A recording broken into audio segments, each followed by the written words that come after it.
आप सभी को श्री कृष्ण जन्माष्टमी की ढेर सारी शुभकामनाएं। ईश्वर की कृपा से आपको वो हर एक चीज़ मिले जो आपके लिए लाभदायक हो, जो आपके सुख शांति को निरंतर बढ़ाता ही जाए। आप अपने प्रयत्न में निरंतर आगे बढ़ते रहें और आपके अंदर वो कड़ी मेहनत करने की बुद्धि प्रदान हो। यहाँ पे हम ये बात करते हैं श्री कृष्ण जन्माष्टमी पर, अब हम दिल से ही ईश्वर को अपनी शरणागति कर देते हैं। शरणागति के सबसे बड़े फ़ायदे हम जानते हैं। देखिए, हमारे जीवन में बहुत छोटा तो चीज़ें हैं नहीं, बहुत सारी चीज़ हैं, बहुत लोग मिलते हैं, बहुत तरह की परिस्थितियाँ आती हैं। आप किस किस परिस्थिति से कितना लड़ेंगे? हम लोगों से ये कहा जाता है कि सारी परिस्थितियों का डटकर सामना कीजिए। डटकर सामना करना अच्छी बात है, लेकिन उस डटकर का सामना करने के लिए आपके अंदर ऊर्जा भी तो होनी चाहिए। वो ऊर्जा आपको शरणागति से मिलेगी।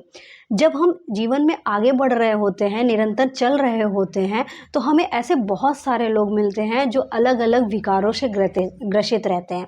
आप उन व्यक्तियों का कैसे सामना करेंगे? तो उसको सामना करने के लिए आपको ईश्वर की शरणागति की बहुत ज़्यादा आवश्यक। कई लोग हैं, कई तरीके से व्यवहार कर रहे हैं, तो परिस्थिति भी कई तरीके से आ जाएगी। फिर उस चीज़ का आप सामना कैसे करेंगे? तो उसके लिए आप ईश्वर की शरणागति ही ले लीजिए।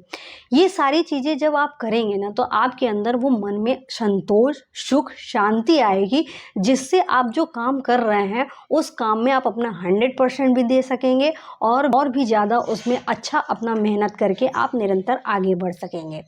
हम यहाँ पे शरणागति का मतलब ये समझ लें कि शरणागति का मतलब ये नहीं होता है कि हम अपने कर्तव्यों को हटा दें। हम अपने कर्तव्यों को करें ही ना, हम ईश्वर के प्रति शरणागत हैं। नहीं, ईश्वर के प्रति शरणागत का सीधा मतलब ये है कि आप जो भी काम कर रहे हैं, जैसा भी काम कर रहे हैं, आप ईश्वर को समर्पित करते हुए चले जाइए कि ये हमने काम किया। और ये चीज़ समझिए कि ये सारे जो काम हैं वो हम अपने खुद के लिए नहीं कर रहे हैं, हम ईश्वर के लिए ही कर रहे हैं। हम एक दास हैं जो हम ईश्वर के लिए ही उनके सारे कामों को कर रहे हैं। इससे फ़ायदा क्या होगा आपको? जब आप जीवन में कर रहे होते हैं तो बहुत सारी आपके रिज़ल्ट ऐसे आते हैं जो आपके मन के अनुसार होते ही नहीं हैं।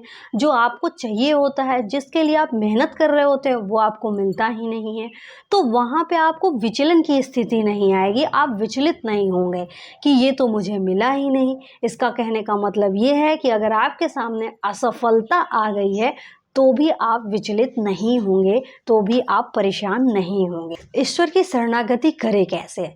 आप अपने हृदय से कहकर, ईश्वर के सामने बैठकर ईश्वर से शरणागति कर दीजिए। हे प्रभु, हम आपके हैं, हमें आप संभालिए, हमें आप थाम लीजिए, हमारा हाथ पकड़ लीजिए। हमारा मन इतना चंचल है कि हमारे सामने जो कुछ भी आएगा हम तुरंत आपको छोड़कर उसके पीछे भाग जाते हैं। इसलिए प्रभु, हमें आप पकड़ लीजिए, आप हमारा हाथ थाम लीजिए। आप देखिए, हम ये नहीं कह रहे कि आप एग्जैक्टली यही ही कहिए। आप ईश्वर से अपना कनेक्शन खुद तैयार कीजिए, खुद उनसे बात कीजिए, खुद अपना कनेक्शन तैयार कीजिए और आपको जो भी कह रहा है, जो भी मन कह रहा है, वो आप कहिए।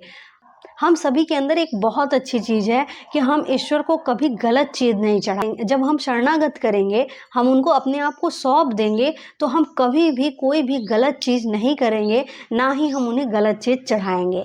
ये हमारे अंदर बहुत अच्छी आदत है। बस इसी चीज़ का सहारा लीजिए और अपने जीवन को और निखारते जाइए और निरंतर आगे बढ़ते जाइए।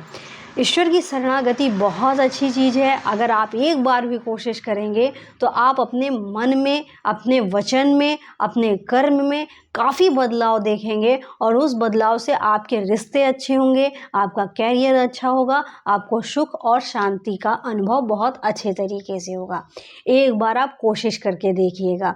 कभी कभी हमारे मन में आता है कि ऐसा कुछ है ही नहीं, ईश्वर जैसी कोई चीज़ ही नहीं है, तो आप शरणागति नहीं कर पाते हैं। अगर आप जीवन से थक गए हैं, परेशान हो गए हैं, इरिटेट हो गए हैं, तो एक बार इसको कोशिश करके देखिए, आपको बहुत फ़ायदा मिलेगा। आपके अंदर वो शांति मिल जाएगी जिस शांति के चाहे हमें आप इधर उधर भटक रहे हैं।